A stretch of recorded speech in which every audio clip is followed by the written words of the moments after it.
Alright guys, so this is the deck profile for the Pricia deck that I've been playing for the past few videos. I'm dubbing it the Pricia Resonance list. It's not quite landfill and it's not quite myths, but it uses both mechanics. The mechanics of both decks. So we start off with our J-Ruler, that is Pricia. The most important part about Pricia is actually the fact that her two resonance skills. The Resonance Fire and the Resonance Wind for either Swiftness or Flying respectively. We use that to cheat in we use that to resonate with our the core spell of the deck, which is the Spinning Myths. We play 4 Elves and 4 Melfees.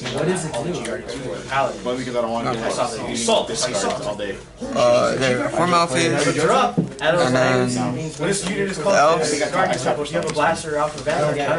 It's basically just a mana ramp. These are very important to hit these in the first 2 turns. Being able to hit Sacred Elf Melfee lets you Spinning Myths with ease. Going into the myths, we have 3 Gilgamesh. Oh, by the way, there we go. 3 Gilgamesh. He's basically the heart of the deck. We want to abuse the resonance and gain the free mana, so that way we can play basically the same concept that the Kaguya list had. You want to extend your plays by gaining extra mana through Gilgamesh, but you have the extra added bonus of having Swiftness and Flying on Gilgamesh and on any other preceding myths that you pump out with Spinning Myths. The next myth that we play is 3 Aya. There you go. 3 Aya. Aya is the draw power, and she's also like a finisher because what is it? The deck plays Sissei, and Sissei counts all of our stones as water stones, which means once we hit 7 stones, Sissei's Aya is going to be a 15-15. That's a block, which is going to be really, really strong. The next, to round out the 3 other myths that we're playing 1 Izanagi, just because his skill is really strong. But all three of these myths are not resonance myths, so that's why they're 1-0s. Because I can search for them. They're not core to what I want to be doing with the deck, but they're all really strong effects. So it's Izanagi, it's Odin, and then it's the Fiery Chariot Red Boy. The one that has performed the least is Red Boy. So if you don't want to play Red Boy, it's very fine to not play Red Boy. You can play 2 Odin, 2 Izanagi or something like that if you want to fit in more myths or whatever and just not play Red Boy. But I found in situations where you're playing against aggro, then the Red Boy works because he just deals 500 to everything. So let's say you're playing against a control deck and they didn't cancel out the what's it called? You can still basically burn all their dorks or burn all their smaller resonators. And then to round out the 3 last resonators, we run 3 foxes. The fox is there to proc resonance outside of just tapping for stone and Spinning Myths. Because our core resonators are going to be Aya and Gilgamesh, we want to be proccing the resonance as much as possible. On top of that, it also helps proc Pricia's resonance. For instance, for when we have to hard cast some of our myths in the later stages of the game, this allows us to still proc off resonance and get that Swiftness and Flying.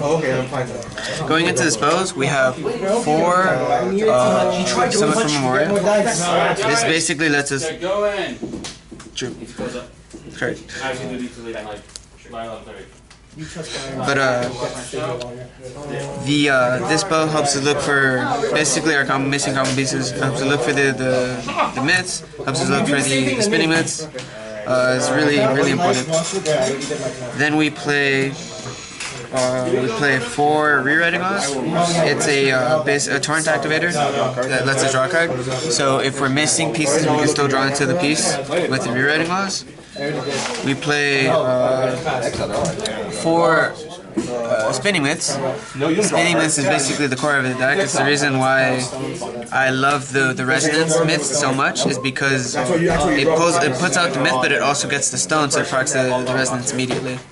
and then it also synergizes with Pricia's Resonance, because if the stone is fire, if it's the red green stone, then you give your myth that you just pumped out flying and swiftness.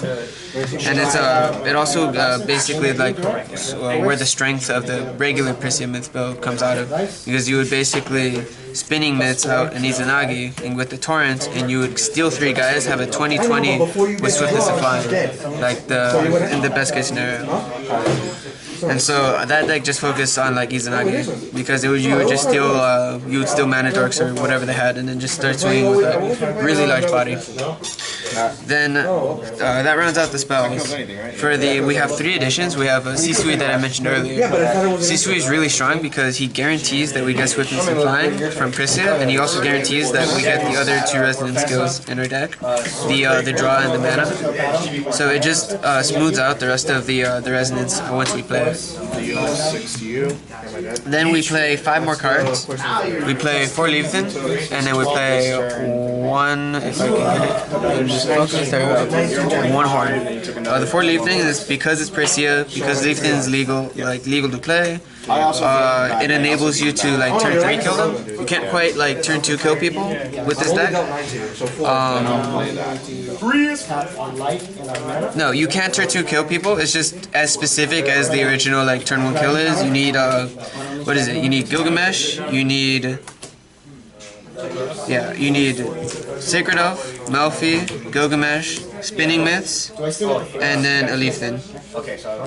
And then you basically turn 2 kill them. You turn, and the way to do it would be turn 1. Would be to turn 1.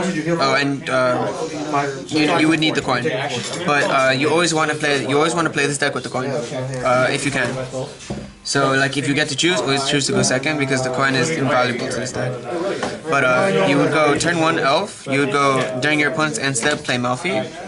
Then turn 2 you would play the Laevateinn, activating torrent. And then you would tap your tap your stone and your 2 mana dorks for the spinning myths. You would pull out Gilgamesh. Pull out a stone. Gilgamesh produces the whatever mana that you didn't get off the stone. Then you would proceed the judgment. The judgment rotates a stone. Whatever stone they give you, you would produce the corresponding mana with Gilgamesh, and you can swing immediately, chasing the God's Art to swing, and deal an immediate 12, 24. I'm at 37. You're at It's 24 plus 7 is 31, and then you would deal the other 9 damage via killing off your dudes. And then or having like some kind of resonator, like a second Melfee or like a dork or something, for like the last little bit of chip damage. And then you basically that's how you turn to kill somebody with this specific deck. But otherwise, you'd be killing them turn 3 or whatever, if you get the Laevateinn early. And then for the stones, just like the Kaguya list, we're playing 12 stones. We're playing 4 Pricia stone. We're playing 4 red-green stone. And then we're playing 4 Kaguya stone. We're playing 8 red-green stones because we want the swiftness flying as much as possible. Plus, no matter what we hit, we're always getting off Gilgamesh, so we're never going to get screwed out of getting the free mana.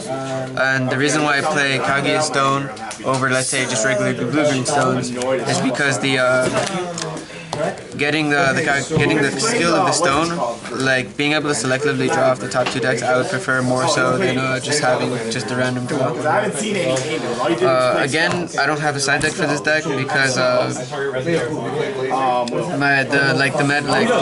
we just play random decks, you know. I never really know what I'm gonna face against, so just prefer went to the side deck. But if you wanted to build a side deck, you would basically just tailor it to what you're playing against. Death Size, Heaven Gust for Gale Forces, for stuff like Sissei, Pricia. For Alhamat, you might want to side in like Wall of Winds and Keen Senses to try to keep like let your play stick, basically. And then other popular side deck cards, stuff that you could easily side out would be extra trees, extra foxes, and then potentially any of the dead myths Like if you're playing against Alhamat, who doesn't play like the mana dorks or anything, like they don't play as many Resonators, you might want to consider setting out the red boy, and vice versa.